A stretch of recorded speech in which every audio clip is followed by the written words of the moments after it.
Hello everyone. ఈరోజు మనం medical lab technician first year paper 2 microbiology pathology సబ్జెక్టులోని pathology విభాగంలోని ఫస్ట్ యూనిట్ మైక్రోస్కోప్ గురించి నేర్చుకుందాం. పరిచయం. This is N Gopalakrishna, lecturer in MLT from Government Junior College, Vijayapuri North, Nagarjuna Sagar.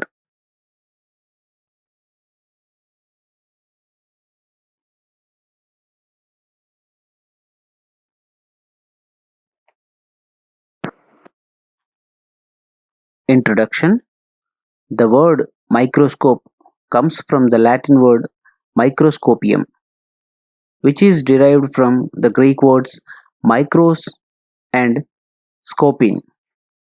Its meaning: micros means small and scopin means to look at.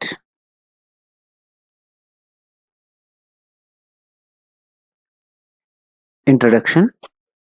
Microscope అను పదము మైక్రోస్కోపియం అను Latin పదము నుండి ఉద్భవించినది. మైక్రోస్కోపియం అను పదము మైక్రోస్ మరియు స్కోపిన్ అను గ్రీకు పదముల నుండి ఉద్భవించినది. వీటి అర్థం: మైక్రోస్ అనగా స్మాల్, చిన్నది అని అర్థము. స్కోపిన్ అనగా జాగ్రత్తగా చూచుట అని అర్థము.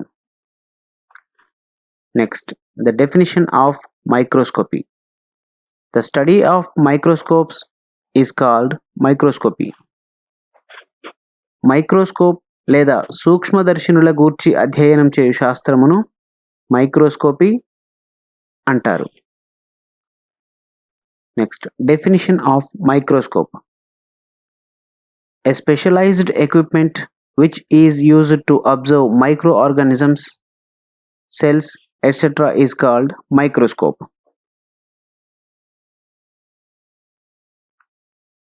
Microscope is used to produce an enlarged and well-defined object images.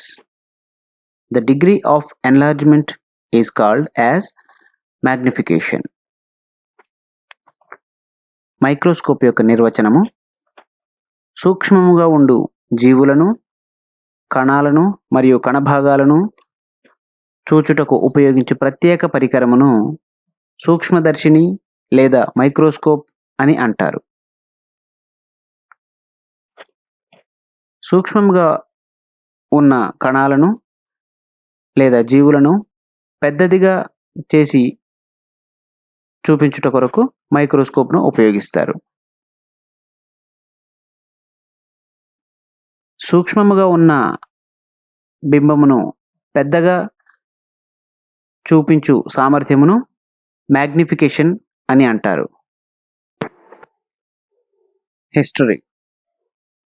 Antoni van Leeuwenhoek developed a very high magnification simple microscope in the 1670s and is often considered to be the first acknowledged microscopist and microbiologist.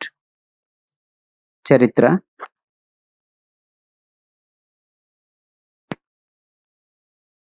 1670వ సంవత్సరంలోనే Anthony van లీవెన్హాక్ అను శాస్త్రవేత్త very high magnification కలిగినటువంటి simple మైక్రోస్కోప్ను తయారు చేశాడు.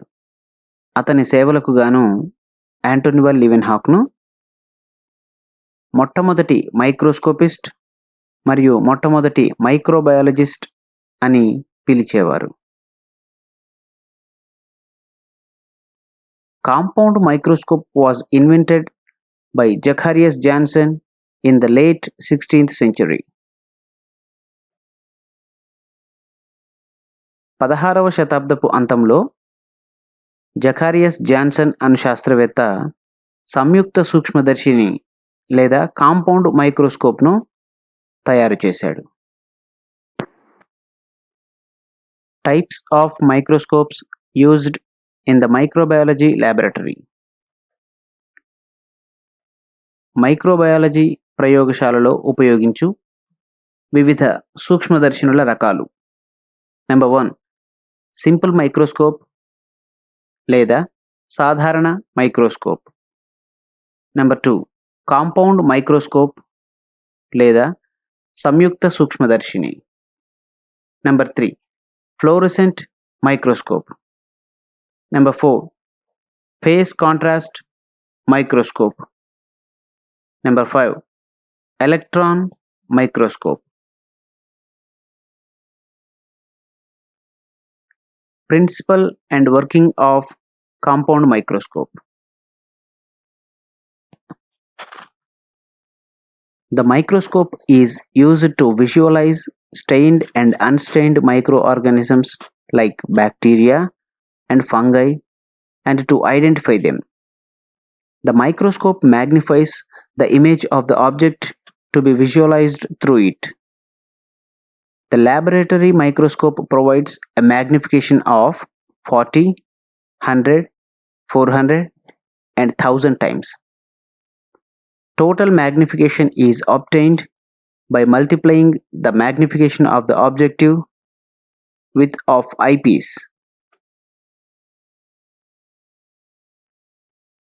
Total magnification is equal to magnification of the eyepiece into magnification of the objective lens.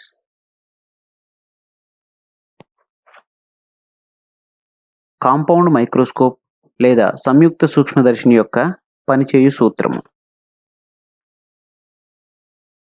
సాధారణంగా మైక్రోస్కోప్ను ఉపయోగించి bacteria మరియు fungi వంటి సూక్ష్మజీవులను staining చేసి లేదా స్టెయినింగ్ చేయని సందర్భంలో చూచుటకు మరియు గుర్తించుటకు ఉపయోగిస్తారు.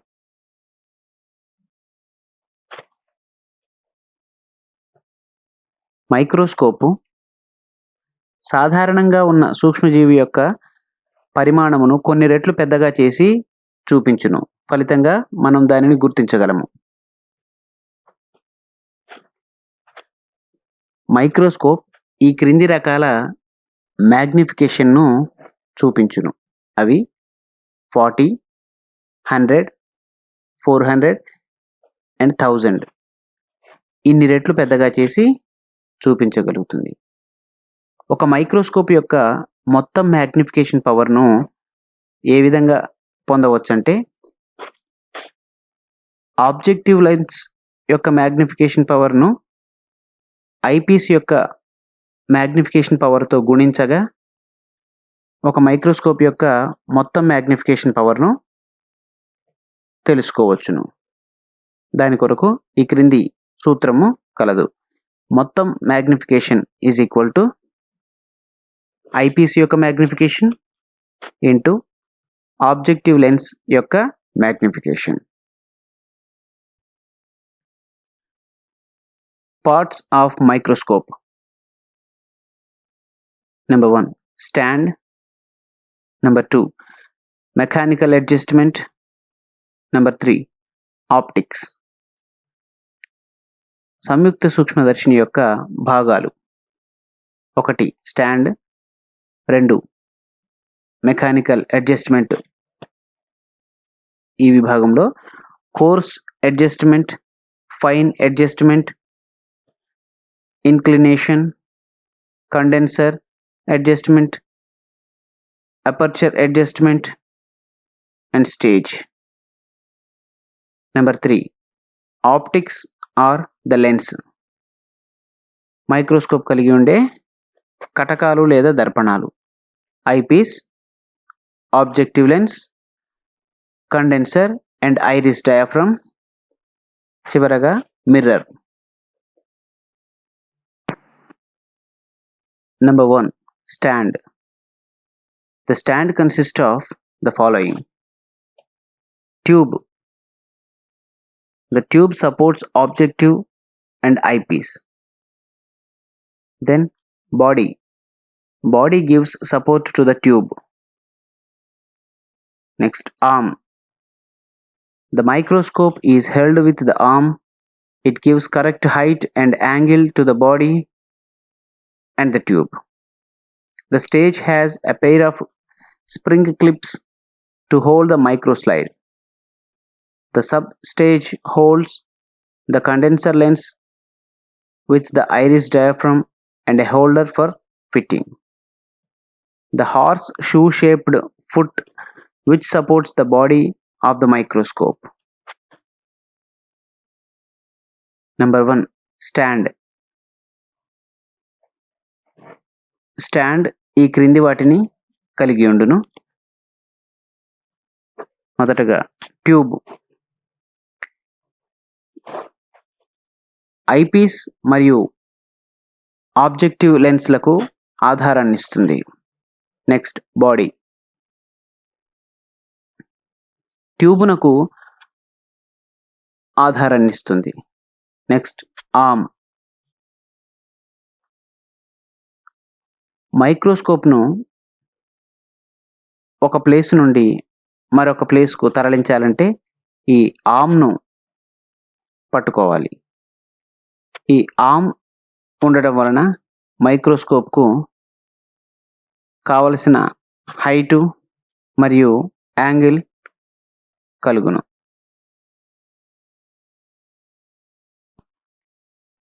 స్పెసిమెన్ స్టేజ్ పై ఒక జత స్ప్రింగ్ క్లిప్స్ కలిగి ఉండును. వీటి సహాయంతో మైక్రోస్లైడ్ను స్థిరముగా పట్టి ఉంచవచ్చును.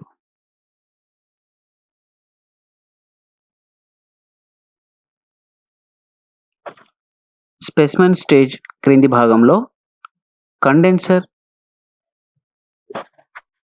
మరియు ఐరిస్ డయాఫ్రమ్ ఉండును. చివరగా క్రింది భాగంలో హార్స్ షూ షేపులో ఉన్నటువంటి ఫుట్ ఉండును. ఈ ఫుట్ ఉండుట వలన మైక్రోస్కోప్ స్థిరముగా నిలబడి ఉండుటకు సహాయపడును. Next mechanical adjustment. A coarse adjustment. It is controlled by a pair of large knobs, one on each side of the body. It helps to decrease or increase the distance between objective lens and specimen stage. A. Coarse adjustment. ఒక జత పెద్దగా ఉన్న knobs సహాయంతో వీటిని control చేయవచ్చును. ఇవి బాడీకు ఇరువైపులా ఒక జత ఉండును. కోర్స్ అడ్జస్ట్మెంట్ నాబ్స్ సహాయంతో స్పెసిమెన్ స్టేజ్కు మరియు ఆబ్జెక్టివ్ లెన్స్కు మధ్య ఉన్న దూరాన్ని పెంచవచ్చు లేదా తగ్గించవచ్చు. Next B. Fine adjustment. It is necessary for high power lens and oil immersion lenses. It is controlled by two similar knobs on each side of the body. B.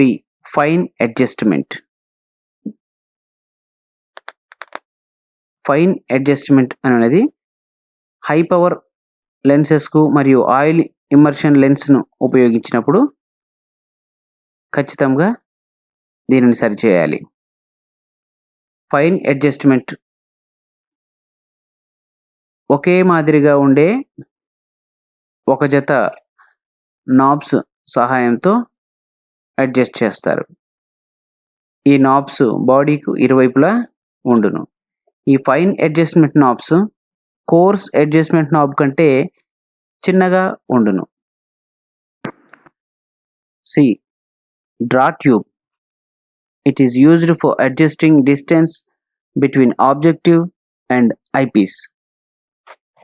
C. Draw tube objective lens మరియు ఐపీస్ల మధ్య దూరాన్ని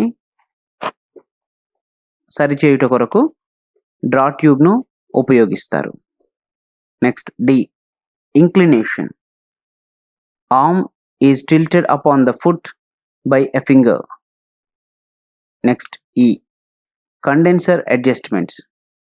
The condenser is focused by rotating a knob below the stage. ఈ condenser adjustment.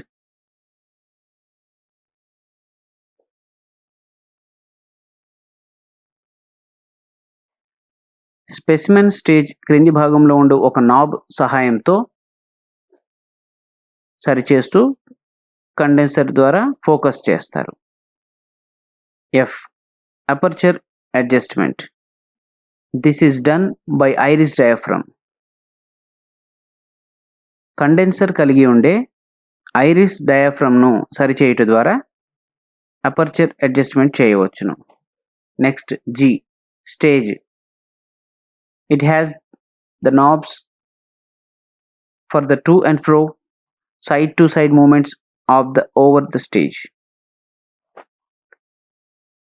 Specimen stage పై ఉండే ఈ knobs stage పై ఉన్న స్లైడ్ను ముందుకు వెనుకకు మరియు ఎడమవైపుకు కుడివైపునకు జరుపుట కొరకు ఉపయోగపడును. Number 3 optics or lenses. Number 1 eyepiece or ocular. Here the microscopist applies his eyes. This is made of two lenses, upper eye lens and lower field lens. The magnifying power of the eyepiece is marked on it and commonly used are 5x, 10x and 15x. 3 compound microscope కలిగి ఉండు కటకాలు. అందులో ముందుగా eyepiece లేదా అక్షి కటకము, దానిని ocular అని కూడా అంటాము. Microscope పై శాంపుల్ను గమనించినప్పుడు మైక్రోస్కోపిస్ట్ తన యొక్క కంటిని ఐపీస్ వద్ద ఉంచుతారు. మైక్రోస్కోప్కు అమర్చినటువంటి ఐపీస్ యొక్క మ్యాగ్నిఫికేషన్ పవర్ దానిపై వ్రాసి ఉంటుంది. సాధారణంగా కాంపౌండ్ మైక్రోస్కోప్ కలిగి ఉండు ఐపీస్ యొక్క మ్యాగ్నిఫికేషన్ పవర్ ఈ క్రింది విధంగా ఉండును: 5x లేదా 10x లేదా 15x.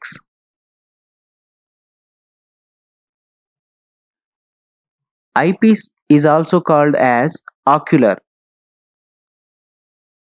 Microscope which has single eyepiece or ocular is called monoocular microscope.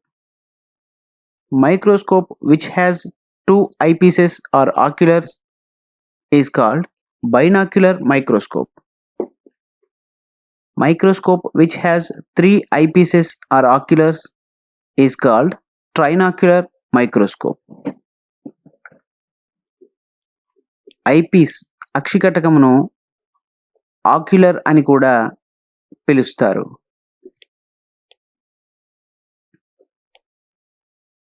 ఒకే ఒక ఐపీస్ను కలిగి ఉన్నటువంటి మైక్రోస్కోప్ను మోనోక్యులర్ మైక్రోస్కోప్ అని అంటారు. 2 ఐపీస్లను కలిగి ఉండు మైక్రోస్కోప్ను బైనాక్యులర్ మైక్రోస్కోప్ అని అంటారు. 3 ఐపీస్లను కలిగి ఉండు మైక్రోస్కోప్ను ట్రైనాక్యులర్ మైక్రోస్కోప్ అని అంటారు.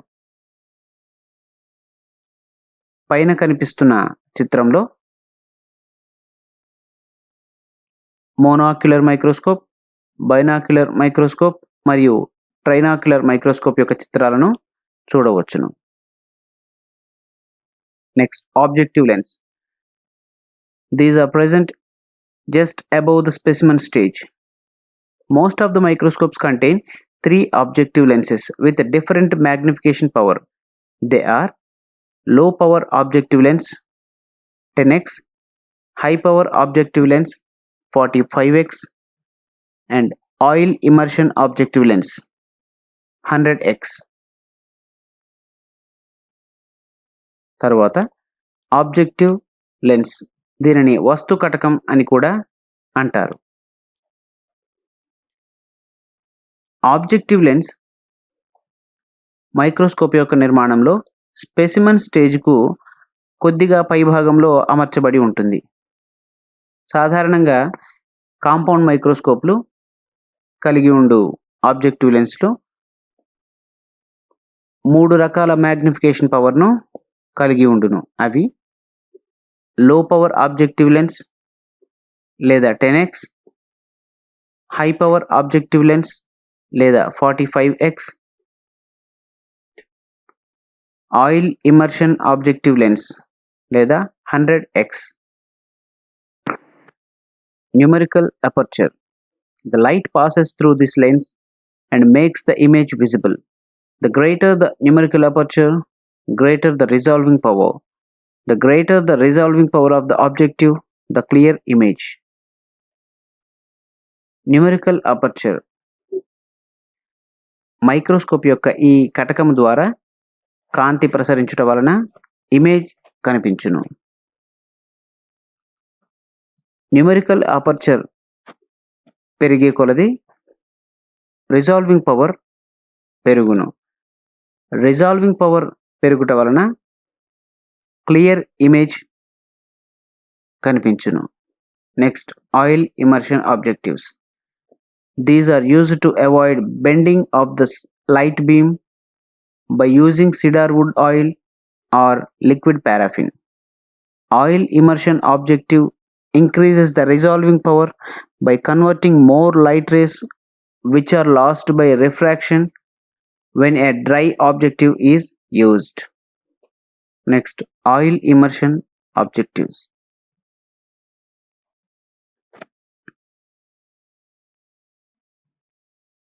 Oil immersion objectives. సాధారణంగా ఆయిల్ ఇమర్షన్ ఆబ్జెక్టివ్స్ కొరకు సీడార్ వుడ్ ఆయిల్ లేదా లిక్విడ్ పారాఫిన్ను ఉపయోగిస్తారు.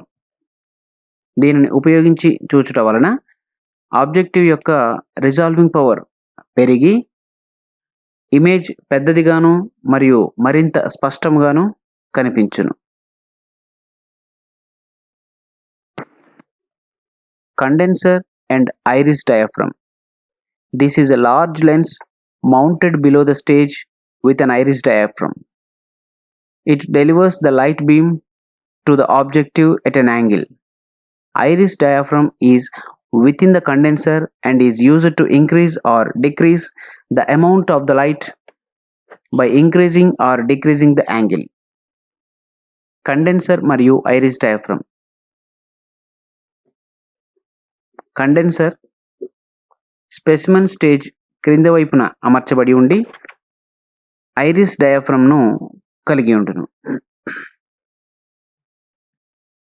ఐరిస్ డయాఫ్రమ్ను సరిచేయుట ద్వారా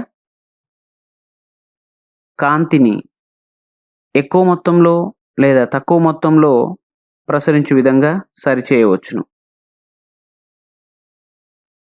next, mirror. It is placed below the condenser and iris. It can be turned in any direction and it reflects the light beam from the source to the iris and condenser. It has 2 mirrors mounted back to back, one plane and the other concave. The plane mirror is used in the presence of condenser to see stained smears. The concave mirror is used without condenser to see unstained smears. Next, mirror. Microscope యొక్క నిర్మాణంలో mirror condenser మరియు iris డయాఫ్రమ్కు క్రింది భాగాన అమర్చబడి ఉండును. మిర్రర్ను కావలసిన వైపుకు turn చేసుకొనుటకు వీలుగా ఉండును. కాంతిని వెలుగునిధి లేదా కాంతి యొక్క సోర్స్ నుండి ఆబ్జెక్టివ్ పై పడునట్లుగా కాంతిని పరావర్తనం చెందించుట కొరకు ఉపయోగిస్తారు. ఈ మిర్రర్ 2 రకాల దర్పణాలను కలిగి ఉండును. ఒకటి ప్లేన్ అనగా సమతలంగా ఉన్న దర్పణం, మరొకటి పుటాకార దర్పణము. సమతలముగా ఉన్న దర్పణంను ఉపయోగించి స్టెయినింగ్ చేసిన స్మియర్స్‌ను చూడవచ్చును. స్టెయినింగ్ చేయబడని స్మియర్స్‌ను చూచుట కొరకు పుటాకార దర్పణాలను ఉపయోగిస్తారు. Light source. Daylight. The microscope should not be placed in direct sunlight, but it should be kept on a table near a window. The light is adjusted by the diaphragm and the concave mirror. Electric light. A lamp is built internally below the stage into the microscope. Next light source వెలుగునిధి. ఇది 2 రకాలుగా ఉండును. ఒకటి day light, మరొకటి electric light. Day light మైక్రోస్కోప్ను డైరెక్ట్గా ఎండలో ఉంచరాదు, కానీ వెలుగు లభించే ప్రదేశంలో ముఖ్యంగా కిటికీ వద్ద ఒక టేబుల్ వేసి సరి అయిన ఎత్తులో ఉంచవలెను. ఐరిస్ డయాఫ్రమ్ను సరిచేస్తూ కావలసిన లైటింగ్ను పొందవలెను. Next electric light. కొన్ని మైక్రోస్కోప్లలో ఇంటర్నల్గా ఎలక్ట్రిక్ బల్బు అమర్చబడి ఉండును.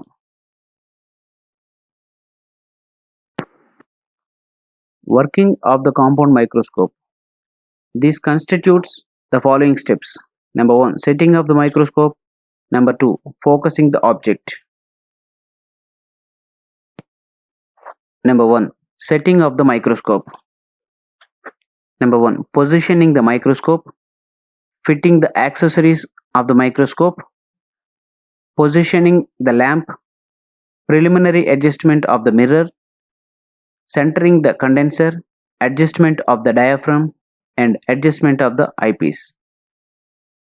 Number 1, సెట్టింగ్ ఆఫ్ ద మైక్రోస్కోప్లో ఈ క్రింది వాటిని సెట్టింగ్ చేయవలెను. అవి మైక్రోస్కోప్ ఉంచు ప్రదేశము మరియు పొజిషన్, మైక్రోస్కోప్ కలిగి ఉండే అన్ని భాగాలను సరిగ్గా ఫిట్ చేయుట, ల్యాంప్ లేదా వెలుగునిధిని సరిచూచుట, మైక్రోస్కోప్ కలిగి ఉన్నటువంటి మిర్రర్ను సరిచేయుట, కండెన్సర్ను సరిచేయుట, డయాఫ్రమ్ను సరిచేయుట మరియు ఐపీస్లను అడ్జస్ట్ చేయుట. Number 2, focusing the object. Focusing the objective consist of the following steps. Use of low power objective, use of high power objective, use of oil immersion objective. Care and maintenance of the microscope. This involves the following steps. Requirements: tissue paper, linen cloth, xylene, petroleum jelly, fine paintbrush and plastic cover. Cleaning of objectives: dry and oil immersion objectives. Cleaning of eyepieces with soft cloth, tissue paper and brush. Cleaning of the condenser and mirror by xylene or alcohol. Cleaning the support and the stage by petroleum jelly with leather or soft cloth. Microscope యొక్క జాగ్రత్త మరియు నిర్వహణ. ఈ క్రింది అంశాలను పాటించడం వలన మైక్రోస్కోప్ను జాగ్రత్తగా నిర్వహణ చేయవచ్చును. ఆబ్జెక్టివ్ లెన్స్ను క్లీన్ చేయుట, ఐపీస్లను క్లీన్ చేయుట, కండెన్సర్ మరియు మిర్రర్ను శుభ్రం చేయుట, సపోర్ట్ మరియు స్టేజ్ను శుభ్రం చేయుట కొరకు xylene, పెట్రోలియం జెల్లీ, ఆల్కహాల్ వంటి వాటిని ఉపయోగిస్తారు. మరియు మెత్తగా ఉన్నటువంటి క్లాత్ను లేదా టిష్యూ పేపర్ను ఉపయోగిస్తారు. Thank you very much and all the best, students.